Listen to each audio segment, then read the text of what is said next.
Vendredi 27 octobre. Nous démarrons tranquillement, puis partons visiter 2 quartiers de Mexico City.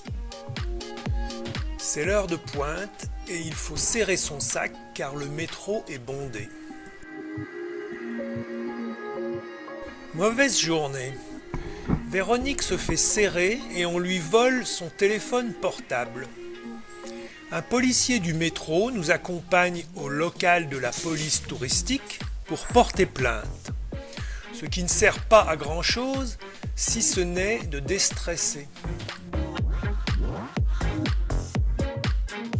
En début d'après-midi, nous reprenons notre activité de touriste dans le quartier de Sant'Angelo, en commençant par le monument au général Obregón. CDMX signifie Ciudad de México, ville de Mexico.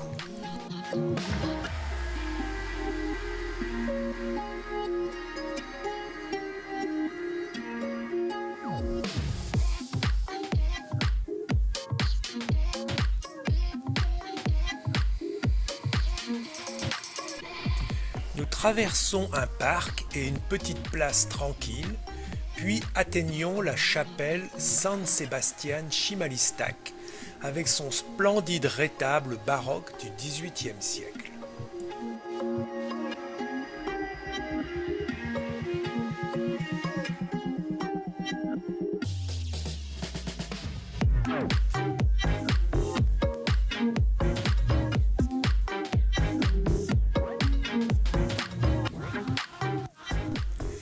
Nous atteignons le quartier de Coyoacán. La place de l'église San Juan Bautista est très animée.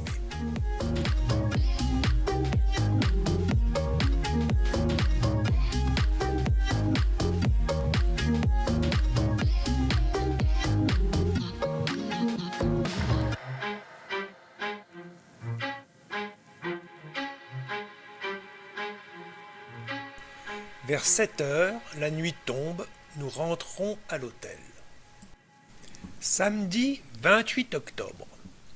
Nous quittons la région de Mexico en avion pour nous rendre dans le Yucatan. Nous entamons la deuxième partie de notre voyage, un jour plus tôt que prévu, car notre vol a été supprimé et la compagnie nous a recasé la veille.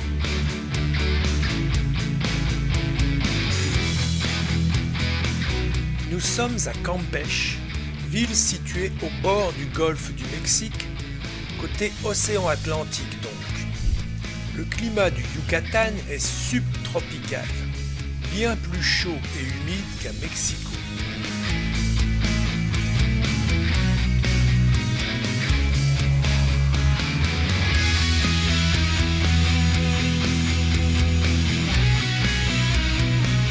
Maintes fois attaquée par les pirates, la ville a été dotée de solides remparts.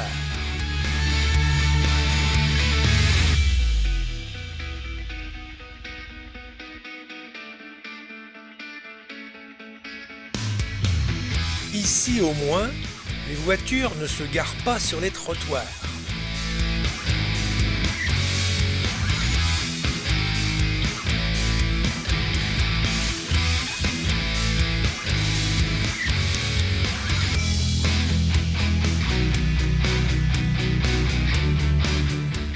Profitons des produits de la mer. Dimanche 29 octobre. En aller-retour à la journée, nous visitons le site archéologique d'Etzna, situé à 60 km de Campeche. Etzna était une ville maya très importante. Vers 650 après Jésus-Christ, elle comptait environ 70 000 habitants.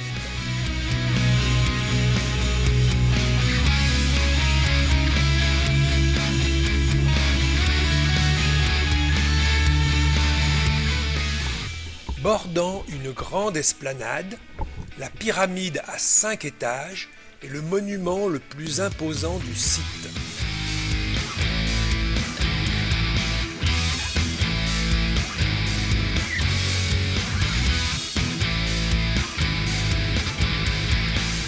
Sur ce cours de pelote, les Mayas pratiquaient un jeu rituel.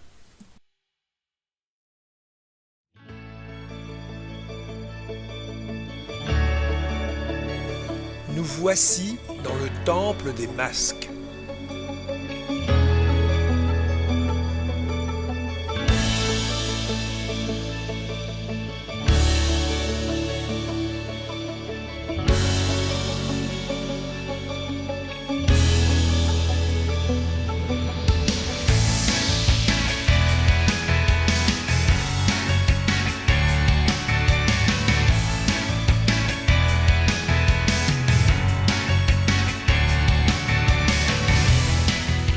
Le temple du Nord occupe un côté de la grande esplanade.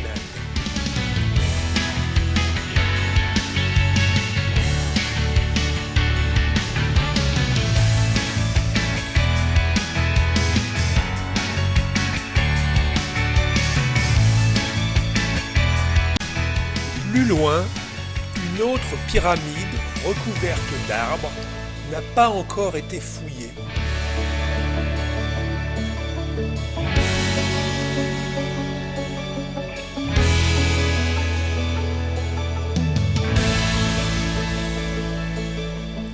Lundi 30 octobre 2017. Ce matin, 2h30 de bus de Campeche à Mérida. En chemin, nous traversons plusieurs petites villes animées.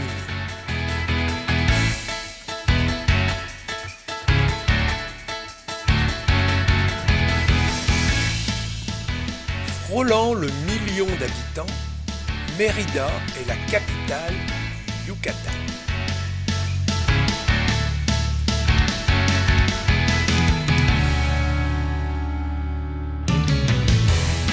Dans le centre, nous découvrons d'abord le palais du gouverneur, puis la cathédrale, et enfin la maison Montero.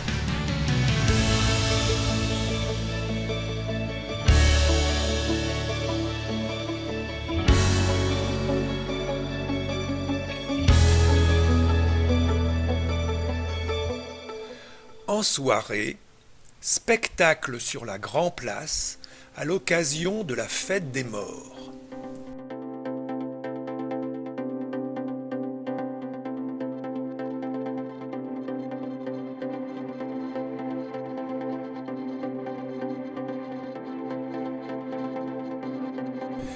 Mardi 1er novembre, nous visitons Uxmal, site maya majeur de la période classique. La maison du magicien est une pyramide à base ovoïde de 35 mètres de haut. Son temple est dédié à Shak, le dieu de la pluie.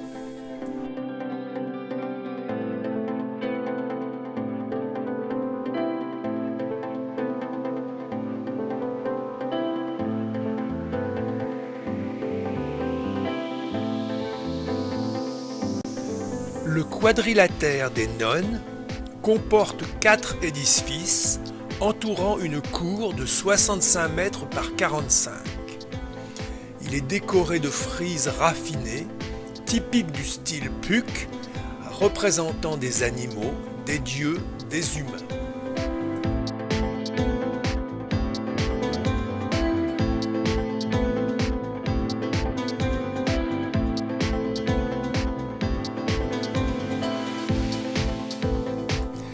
Voici le terrain de jeu de pelote avec l'anneau dans lequel il fallait faire passer la balle.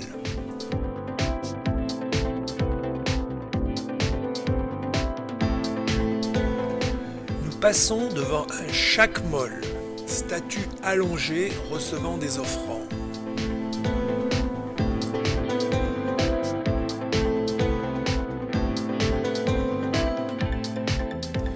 Nous arrivons au palais du gouverneur. Long de 98 mètres, il est décoré d'une frise comportant près de 20 000 motifs ou masques de divinités.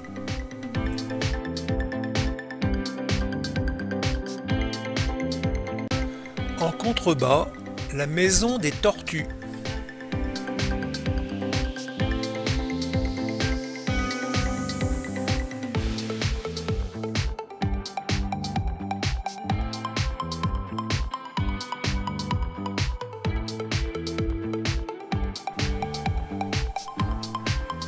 Voici la grande pyramide.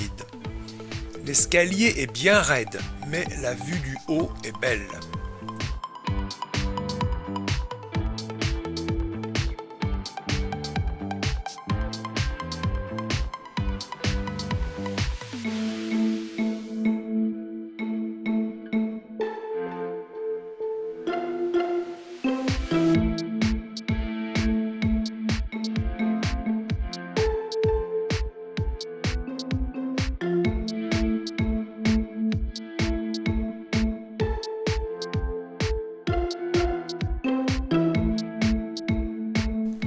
Nous terminons la visite d'Uxmal par un lieu aux proportions moins imposantes, le cimetière.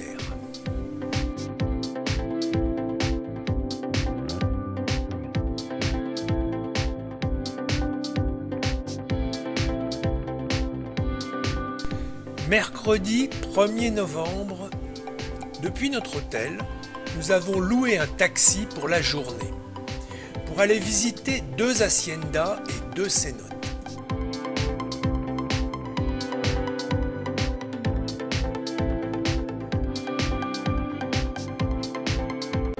En chemin, nous nous arrêtons au marché d'Human, typique d'une petite ville mexicaine.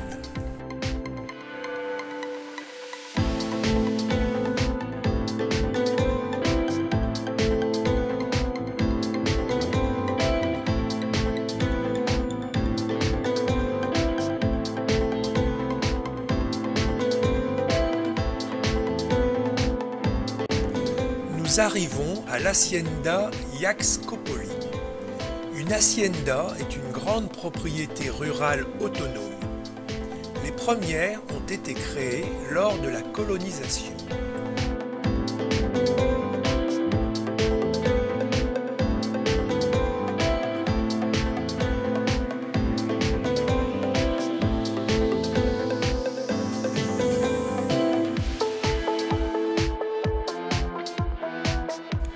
« 500 personnes travaillaient dans la propriété. L'agave y était cultivée pour sa fibre. On peut en faire des nattes, des tissus. C'est aussi une plante comestible qui donne la tequila.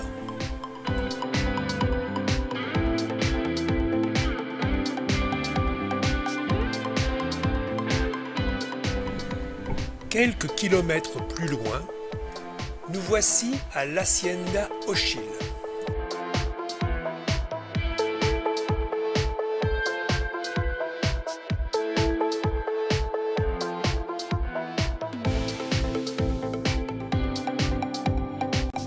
Le restaurant est un bon plan.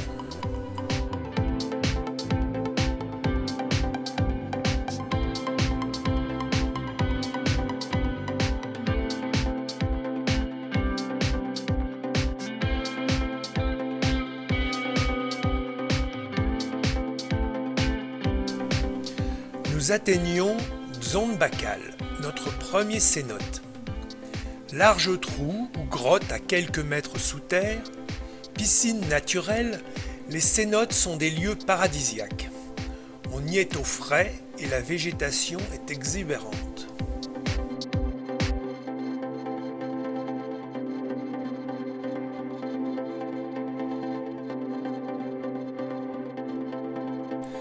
Ixbatun, le deuxième cénote que nous visitons, est plus grand et encore plus beau.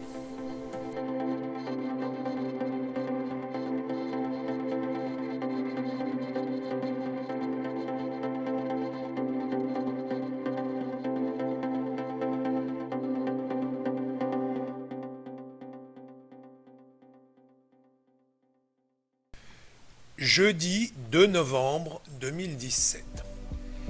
1 heure de marche à pied avec les sacs sur le dos jusqu'à la gare routière de Mérida. Puis 2h30 de bus pour Celestun.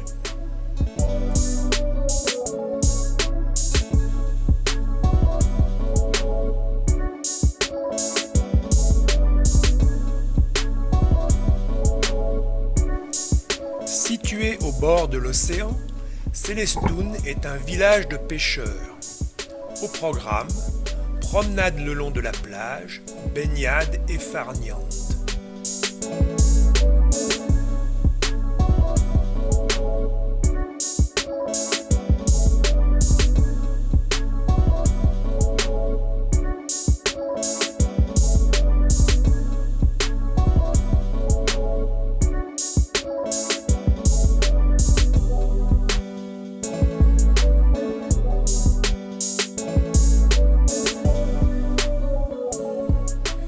Vendredi 3 novembre, petit déjeuner.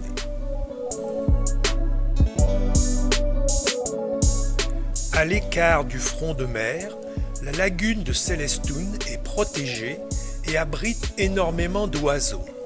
Cet endroit est classé réserve de biosphère par l'UNESCO. Nous partons en bateau à fond plat pour y faire un tour.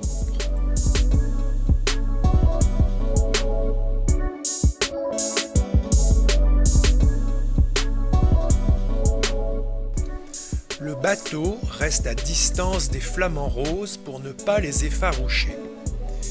Nous croisons aussi d'autres oiseaux.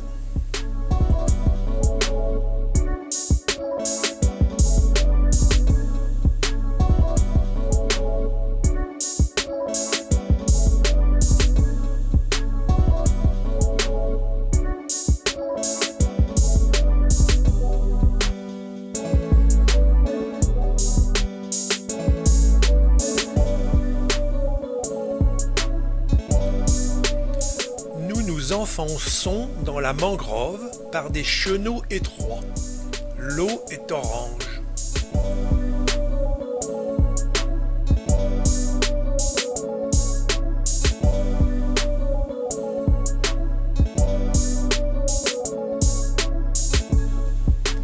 Dans la lagune habitent aussi des marabouts, des pélicans et bien d'autres espèces d'oiseaux.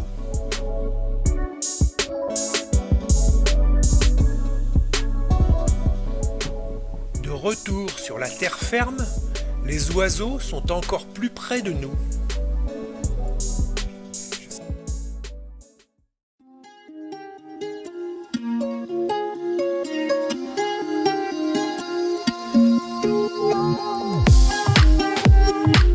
Revoici la plage de sable fin.